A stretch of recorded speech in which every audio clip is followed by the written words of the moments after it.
Hello students, let us start topic number 11.5, photoelectric effect and wave theory of light. Students, in chapter number 10, that is in wave optics, we have studied the phenomena related to interference, diffraction, polarization, etc. And this phenomena can be explained using the wave nature of light. But students, wave theory of light fails to explain the photoelectric emission.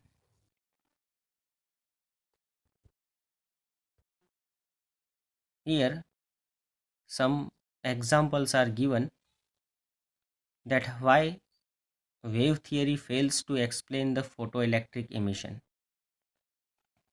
Now here, first one, according to the wave theory of light, energy and intensity of the wave depend on amplitude of the wave.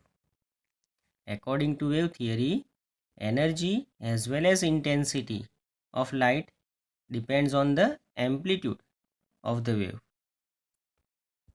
As a result, the maximum kinetic energy of the photoelectrons on the surface is expected to increase with increase in the intensity. But experimental observations, that is experimental results, shows that the energy of the photoelectrons does not depend on its intensity of the incident of light. That means the energy does not depend on the intensity, that is the observation. Experimental observation shows this thing. So this is in contradiction with the wave theory. Wave theory says that energy depends on the intensity and the amplitude, but the experimental results, they are in contradiction with that, because experimental result shows that the energy of the photoelectrons which are emitted from the metallic surface does not depend on the intensity of the incident light. Second contradiction is experimental observation shows that for the emission of photoelectrons some minimum frequency is required. Minimum frequency, and this minimum frequency is known as threshold frequency. Means if the light with this frequency or greater frequency incident on the metallic surface, then only photoelectrons are emitted. If the frequency is less than this threshold frequency, then it will not emit the photoelectrons, whatever be the intensity is.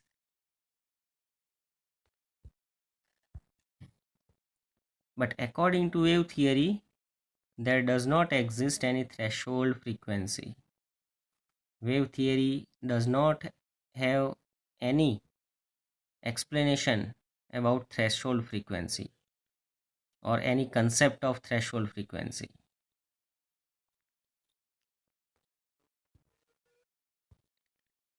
Then third contradiction is, according to wave theory, it can be taken hours or more for single electron to pick up sufficient energy to overcome the work function. Students, we know that any metal has a work function. That means suppose this is a metallic plate and these are the electrons in a metal plate. So if the radiations are incident on this metallic surface, then the electrons, for the electrons to come out of the surface, some energy has to be absorbed by this electron. So according to wave theory, if this electron will absorb that much energy, then they will come out of the metal surface.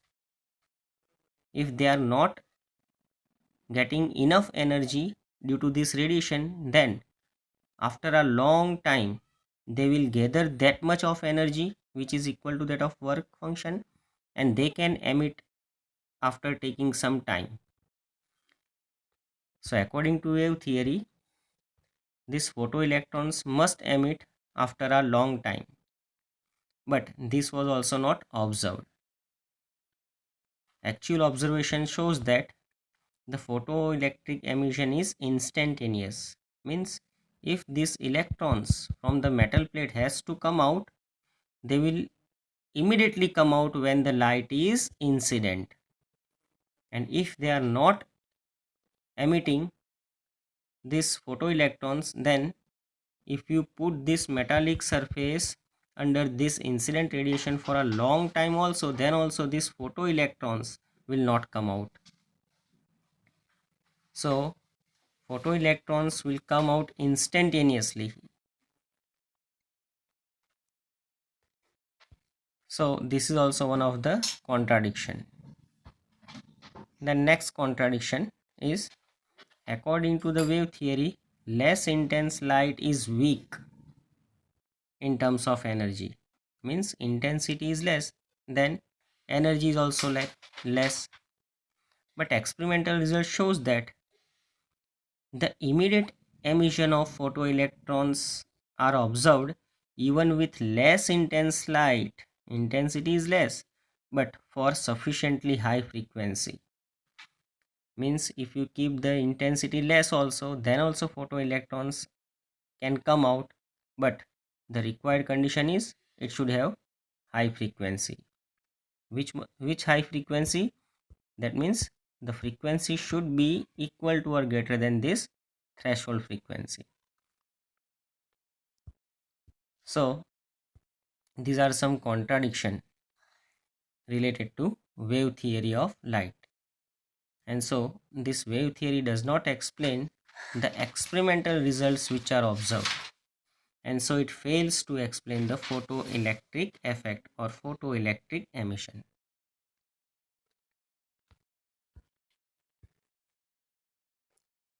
Topic number 11.6, Einstein's photoelectric equation, that is energy quantum of radiation.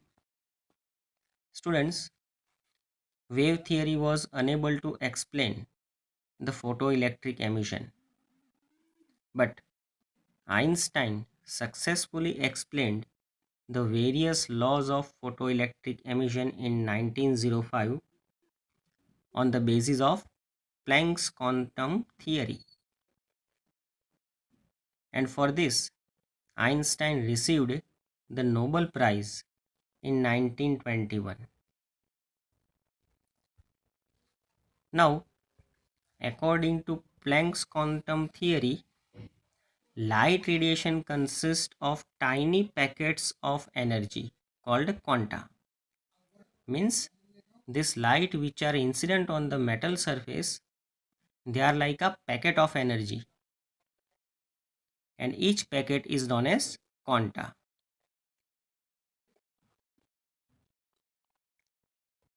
One quantum of light radiation is called a photon. Means each packet is considered as a photon which travels with the speed of light. So Planck gave the concept of photon. That means light is a photon. Planck had assumed that emission of radiant energy takes place in the quantized form.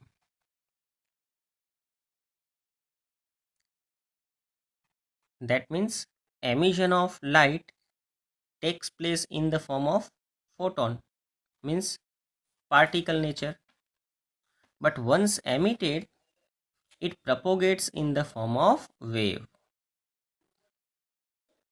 That is, emission takes place in the form of particle, while on the path of propagation it behaves as a wave.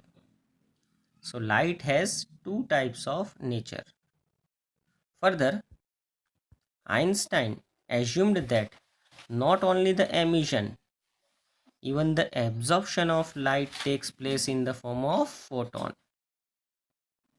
That means during the emission or during the absorption, light behaves as a particle. Photon picture means it is a particle nature.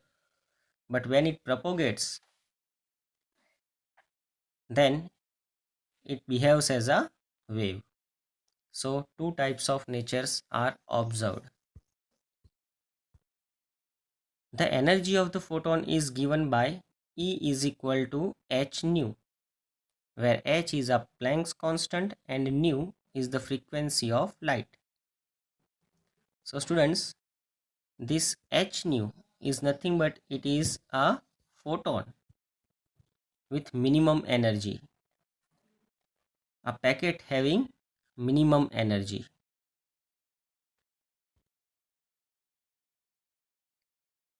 Now, the energy of incident photon is spent in two ways. When the energy of the incident light radiation on a surface of a metallic plate, that energy is used in two ways.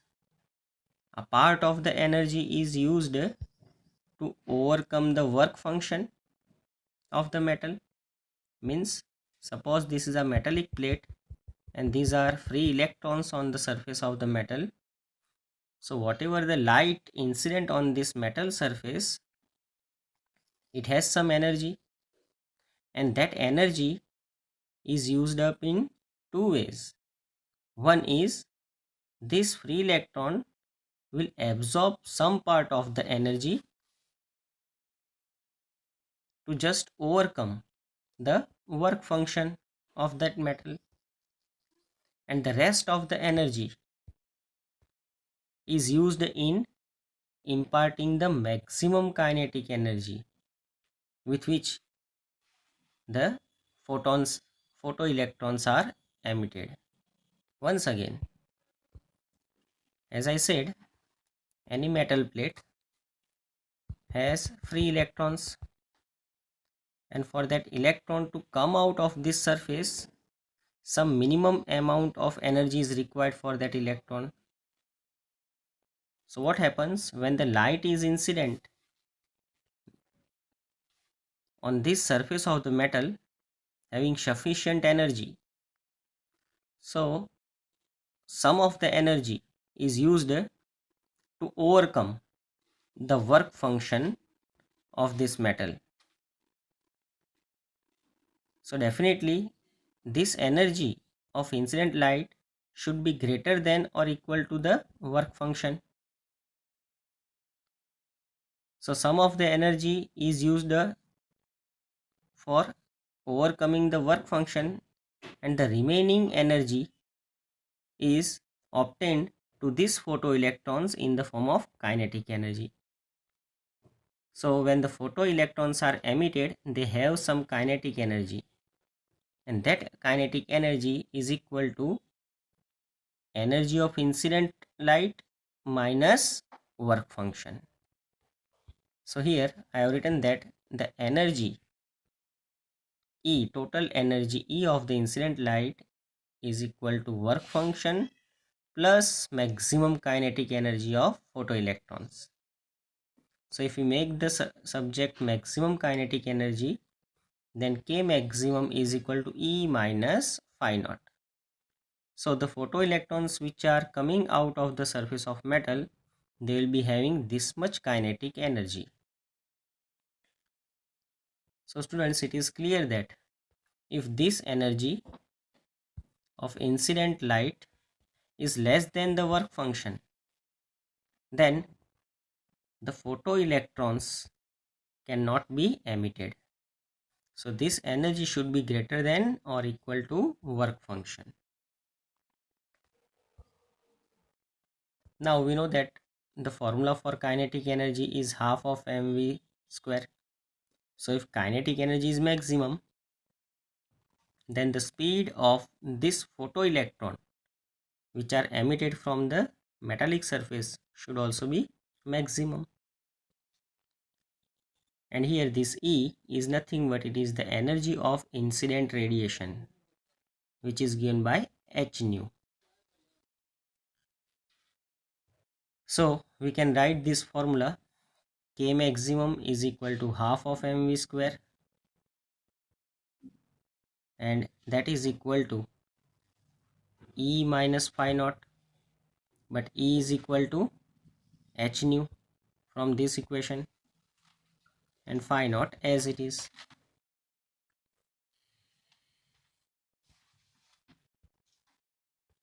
This equation is known as Einstein's photoelectric equation.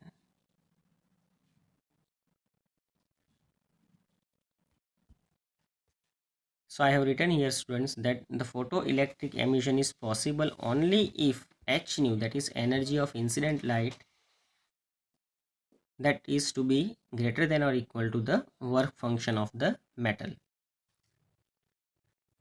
Now, if nu naught is the threshold frequency, then this work function phi naught is equal to h nu naught.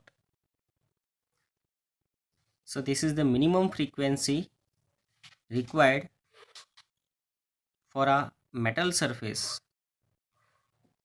to eject a photoelectron. That means if the frequency is equal to this frequency or greater than this, then only the photoelectrons can come out from that metal surface. Also, students, this threshold frequency is different for different metallic surfaces. Now, also maximum kinetic energy can be given as EV naught, where E is the charge of an electron and V naught is the stopping potential. So this equation gives the maximum kinetic energy of photoelectrons which are emitted. Finally, all the above equations can be combined to get one equation. So remember this equation to solve the examples or the problems. If you remember only this set of equations, then you can easily solve the examples. K maximum is equal to half of mv square is equal to EV naught, you can see here, that is equal to h nu minus phi naught is equal to h common, and what is phi naught? Phi naught is h nu naught. So if we put phi naught is equal to h nu naught, then you can see h is common here as well as here. So when the h is taken out common, in bracket remain nu minus nu naught, where this nu is the frequency of incident light and this nu naught is the threshold frequency.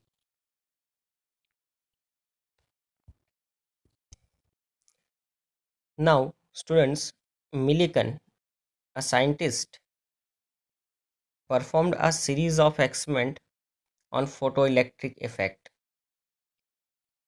and actually the aim of Millikan is to disprove the theory or the equation of Einstein.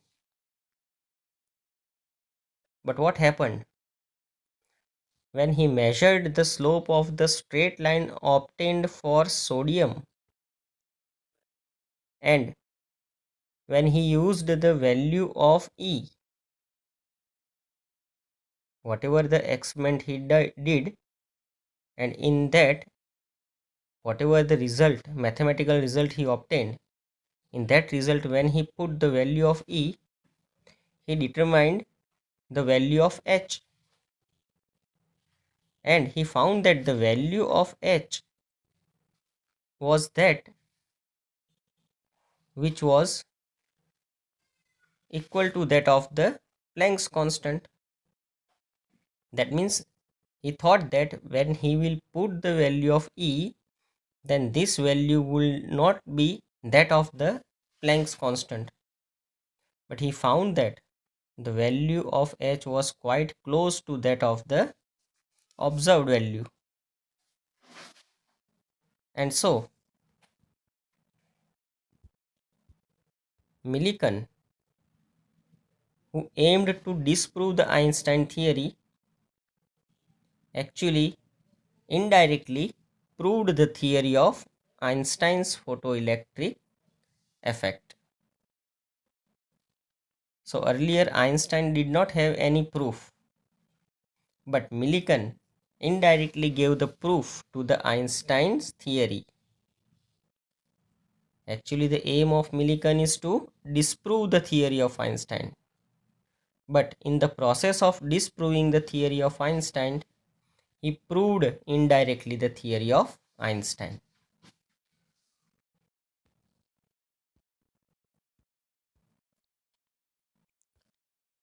Now, topic number 11.7, particle nature of light, that is photon.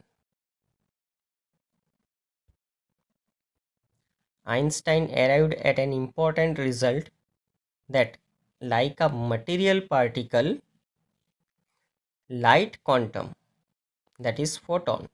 Photon is known as quanta of light. So, photon can also be associated with a real particle. Einstein said that the photon can also be considered as a real particle.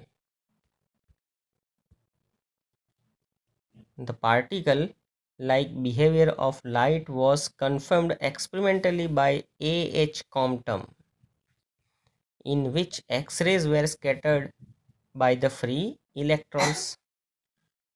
Students, we know that X-rays, they are the radiations, electromagnetic waves,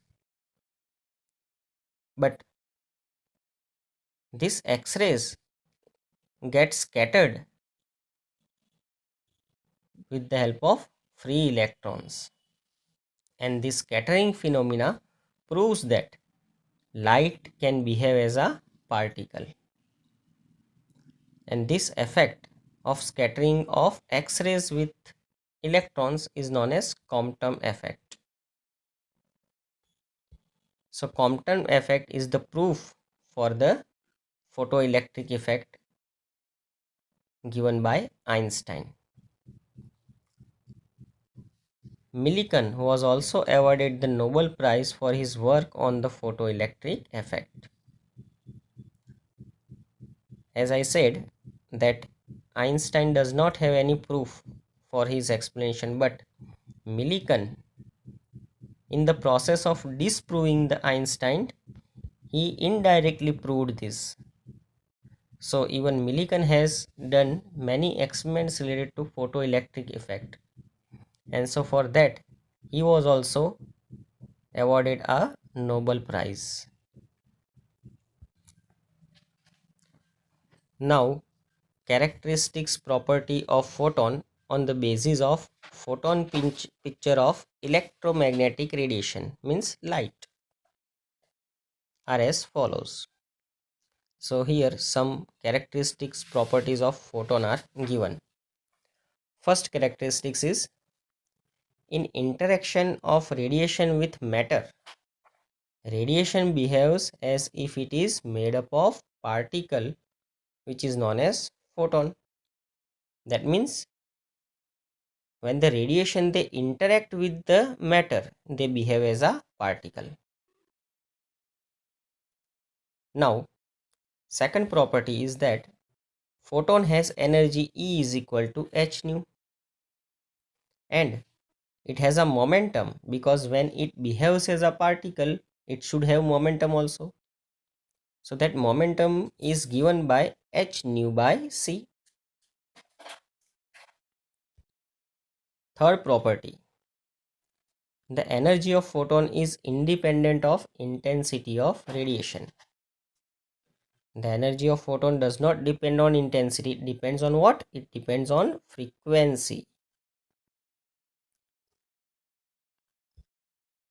Fourth property, Photons are not deflected by electric and magnetic fields. This shows that photons are electrically neutral, means photons, they do not show any reaction or any deflection or any deviation from their path when the electric or magnetic fields are applied. And that shows that these photons, they are neutral.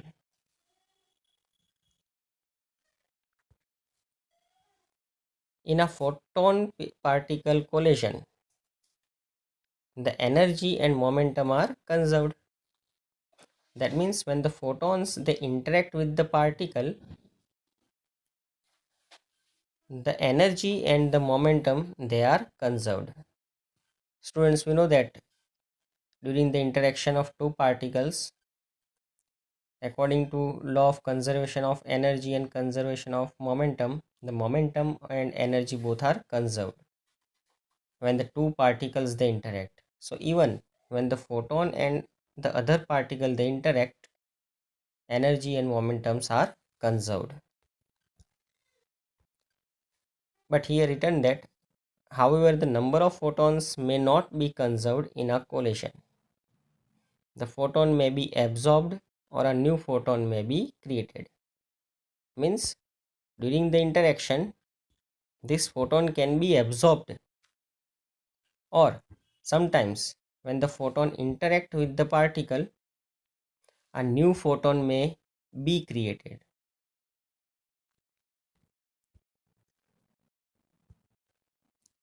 Last characteristics is the rest mass of the photon is 0.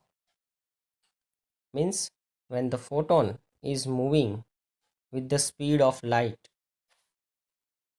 then its mass is considered as 0.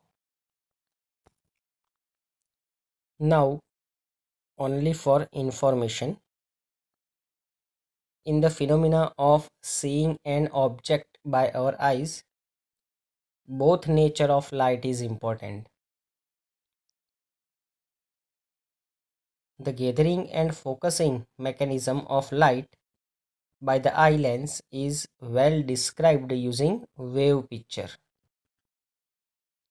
Means wave phenomena of light is helpful to understand about the gathering and focusing of light through our eye lens. But absorption of light by the rods and cones, students, these rods and cones, they are the cells in our eyes. They produce the sensation of colors. So the absorption of light by rods and cone cells require the photon picture of light, means particle nature. So both the nature of light is required to observe an object and to get the clear image by our eyes. Now example number 11.1. Here it is given that there is a monochromatic light. Now monochromatic means having single color or a single frequency. That means light having only one frequency. So that type of light is used here. Its frequency is given 6 into 10 raised to 14 hertz, and it is produced by a laser. So this light is produced by the laser, and the power emitted by this laser is 2 into 10 raised to minus 3 watt. So power is also given as well as frequency is given, and here we need to find energy of the photon in the light beam as well as the number of photons emitted per second. So now students, frequency is 6 into 10 raised to 14 hertz, And so energy of a photon E is equal to h nu. We have this formula where h is a Planck's constant and nu means it is frequency, which is given here. So just put the values, calculate it, you will get 3.98 into 10 raised to minus 19 joule. So this is energy in joule. Now if we want to find the same energy into electron volt, then what we have to do? We have to simply divide this by 1.6 into 10 raised to minus 19. So if we divide this value which is in joule by this 1.6 into 10 raised to minus 19, then we will get value in electron volt. So it is obtained to be 2.5 electron volt. Now power means total energy of n photons per second. Suppose E is the energy of one photon per second, and if from the beam of laser, suppose n number of photons are emitted in 1 second, then total power in 1 second is P is equal to Ne. So students, total energy of n photons per second means it is power. So power P is equal to N into E, where N is the number of photons emitted per second. Make the subject N, you will get P by E. Power is given 2 into 10 raised to minus 3, and energy we already obtained here. So put that value. Now simply calculate it. You will get this as approximately 5 into 10 raised to 15 photons per second. So it is clear that in 1 second this much photons are emitted. Now example number 11.2. The work function of cesium is 2.14 electron volt. So a material is given here and its work function is given. The threshold frequency for cesium, we want to find the threshold frequency for the cesium, and also the wavelength of the incident light if the photocurrent is brought to zero by stopping potential of 0.6 volt. So students, work function, that is phi naught, that is given, and the stopping potential V naught is given. We want to find the threshold frequency, means nu. Symbol for frequency is nu, and nu naught means it is threshold frequency. Also the wavelength lambda of the incident light if the photocurrent becomes zero for this stopping potential. So now students, here for our cesium, work function is 2.14, and we want to find the threshold frequency. So we have this formula, phi naught is equal to h nu naught. Make subject nu naught, we will get phi naught upon h. Value of phi naught, which is in electron volt, that we have to convert into joule. So 2.14 is in electron volt. So we have multiplied it with 1.6 into 10 raised to minus 19. So now this value is in SI system, that is in joule. Planck's constant. Planck's constant is 6.63 into 10 raised to minus 34. It is constant. Now simply calculating this, we will get threshold frequency nu naught is equal to 5.16 into 10 raised to 14 hertz. Now second thing is, we need to find lambda. for given stopping potential. Now students, we have this relation also, that EV naught is equal to h nu minus phi naught, where h nu is nothing but it is energy of the incident light. So E is equal to h nu. Also, we want to find the wavelength. So from this nu, we know that lambda into nu is equal to speed of light.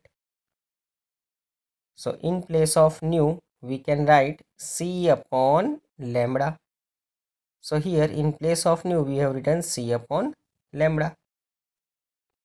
Now students, simply make this subject lambda, because we need to find the lambda. So first we will bring this phi naught this side, so it will become positive.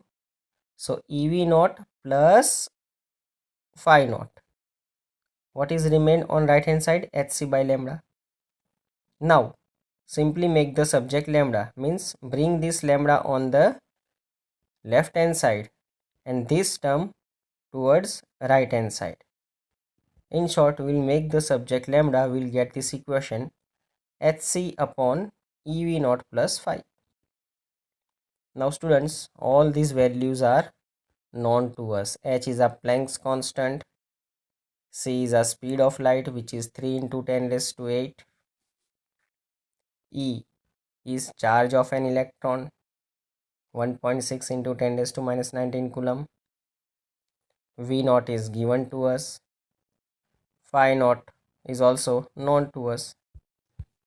Here phi naught is already given, you can see. Planck's constant is this 6.63 into 10 raised to minus 34. So we have all these values. Just put that values, calculate it, you will get 4.54 into 10 raised to minus 7 meter. So now students, here if we bring this decimal point from here to here, that is at this point. So what we have done here, here we have increased the value, we have shifted decimal towards right hand side, so it becomes 454. But as we have increased here by 2 decimal place, here we have to decrease by 2. So power of 10 is decreased by 2, that means it becomes 10 raised to minus 9 meter. But 10 raised to minus 9 is nano. So we have written the same value in terms of nanometer. So wavelength is 454 nanometer. Now example number 11.3. Students, here given that the wavelength of light in a visible region is about 390 nanometer for violet color and 550 nanometer for yellow green color and 760 nanometer for red color. So three different lights of different colors, that means of different frequencies, are given here. Definitely here different wavelengths are given, so that wavelength can be converted in terms of frequency quite easily by using the formula lambda nu is equal to c. So if the value is given in terms of frequency, we can convert that into wavelength, or if it is given in terms of wavelength, then we can convert that into frequency. Now here it is asked that what are the energies of the photons in terms of electron volt for violet color, for yellow green, as well as for red color. So we have to find first the energies related to these lights of different wavelength. Then we want to also find that from which photosensitive material the photoelectrons can be emitted. So now let us start. Now let the violet color, wavelength of violet color, be denoted by lambda 1. Wavelength of yellow green color light is denoted by lambda 2, and that the wavelength of red color is denoted by lambda 3. Now students, we have the formula for energy. Energy E is equal to h nu, but here frequency is not given, wavelength is given. So using this formula, lambda nu is equal to C, we will convert this formula in terms of wavelength. So putting nu is equal to C by lambda, we will get energy E is equal to hc by lambda. Now energy for first wavelength, E1 is equal to hc upon lambda 1. hc is constant, so as it is. So for first energy, wavelength is for first light. Now students, this value is constant, c is also constant, and lambda 1 is given to us. So just put all these values and calculate it. You will get this energy in terms of joules first. But if you will divide that by E, that is 1.6 into 10 raised to minus 19, then you will get the energy in terms of electron volt. Lambda 1 is given in nanometer. So be careful when you put this value, you have to put the value as 390 into 10 raised to minus 9 meter, nanometer. So when you put all these values, the energy will be in terms of joule, but that value, if it is divided by value of E, then it will be in electron volt. Now similarly, put value of lambda 2, you will get second energy for yellow green light,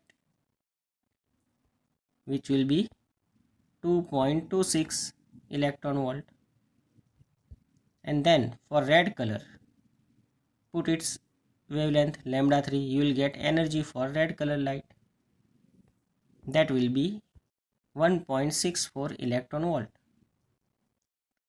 So students, you can see here energy of red color light is very less and that of violet is maximum. Now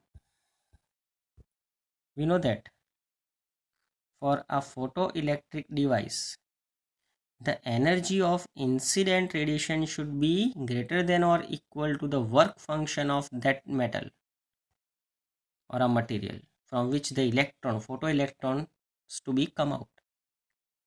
So now simply compare the above energies which we have obtained for different color wavelength to the given work function of that photosensitive materials given in the table. Students, the table is given, that I will show you afterwards. That table is given on the textbook on page number, let me show you that, on page number 388 that table is given and the work function related to that particular metals are given. So work function for CS is 2.4, for potassium it is 2.30, and for sodium it is 2.75. So it is clear that when this light is incident, the photoelectric emission will be from these three metals. So these three metals will show the photoelectric emission for violet color light. For yellow green, only CS will show the photoelectric effect. Its work function is 2.4. Potassium will not show the photoelectric emission because its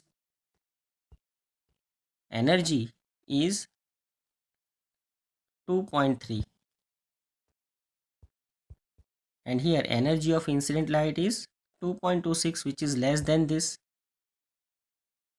So only CS will show the photoelectric emission for yellow color light, and this potassium or any other metal will not show the photoelectric emission for yellow green. For red color light, none of the given metal in a table will show any photoelectric emission for red color light, because all those metals given in a table has work function greater than this, and we have the condition that energy should be greater than equal to work function. So all the work functions, they have energy greater than this energy, and so the photoelectric emission cannot be shown by red color light. So simply by comparison we can get the answer. So you have to refer that table and compare the energies and work function. So students, I hope you understood.